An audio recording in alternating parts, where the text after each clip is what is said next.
প্রতিদিনের চিন্তা ও প্রার্থনা।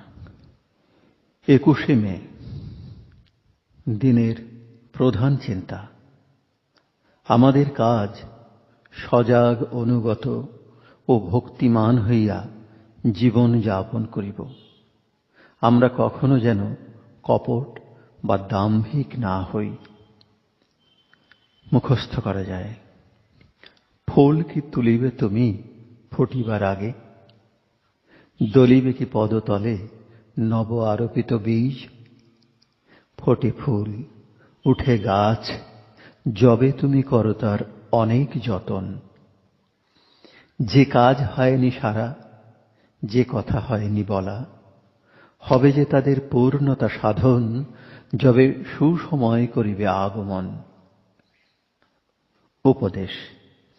এ জগতে এমন কোন লোক নাই, সে যতই দরিদ্র বা নগণ্য হোক না কেন, সেজন নিজের বিশ্বাস বা ধর্মানুরাগ কাজে লাগাইতে পারে না।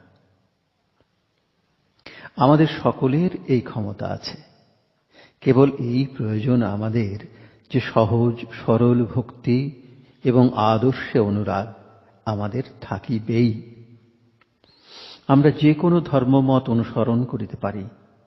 আসল কথা এই যে আমরা সেই পথে সত্যাভ্যাসী হইয়া চলিব। প্রার্থনা।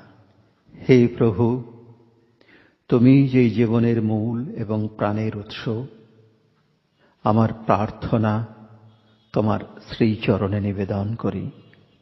তুমিই আমার ধন, তুমিই আমার জ্ঞান, তুমিই আমার সর্বস্ব সম্বল।